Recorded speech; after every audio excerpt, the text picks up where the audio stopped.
কি হলো রে? কি রে ননি আজকে আলোই নেই যে? ননি আসবো বললো ভিডিও করার জন্য।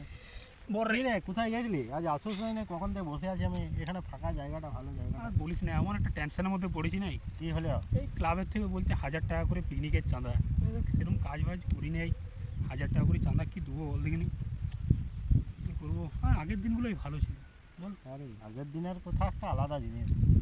এই যে পিকনিক তুই বলছো, সামান্য ওইটার উদাহরণটা দিই। আগেকার আমাদের চাঁদা কোথায়?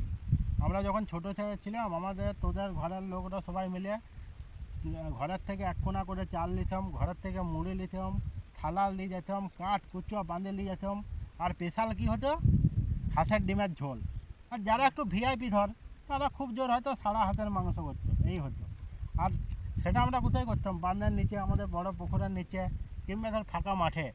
তখন খাবারটা কম ছিল, ভ্যারাইটি, কিন্তু ভাই আনন্দ ছিল ভরপুরে। সেই দিনগুলো আর পাবো না। আর আজকের দিনে দেখ, তোকে কী বলেছে? 1000 টাকা চাঁদা। এবার তুই কাজকর্ম করিস নাই ভাই, এবারে তোর ঘরে দিতে হবে, তারপর তুই 1000 টাকার চাঁদা। এবারে 1000 টাকার চাঁদাটা দিয়ে তুই কী করবি? আজকে ওই ধর মেনু, আগেকার দিনের মেনু আর আজকের মেনু শুরু করলেই তোর দেখবি ফর্দায় লেখা আছে আগে 750 দুটোয়া, ওলমক দুটোয়া, ক্যাপ্টেন দুটোয়া, তারপরে বিড়ি সিগারেট গুটকা বাহার, এগুলো তো ভাই কোনো কোথায় নেই। দেখ আজকের দিনে খরচটা কত বেশি, কিন্তু শান্তি নাই ভাই, আনন্দ হবে না। লাস্টে কী হবে? ওই ধর মদ খাইয়ে সবাই মিলে গন্ডল ঝামেলা, মারা পিটিয়া, বাখনা বাখনি, লাস্টে কী হবে? ওই তোর মাংস আর ভাত উনানে চাপানো হয়। মানে আমি ধর এইটাই তুই দেখ, যে এই যুগে এত টাকা খরচ করা হচ্ছে, কিন্তু কোনো জিনিসে না ভাই আনন্দ নেই। কেন বলতে নি? ওই সব জায়গায় ওই মদ ঢুকে, ওই একজনেই গোটা জিনিসটাই শান্তি করে দেয়, বুঝলো?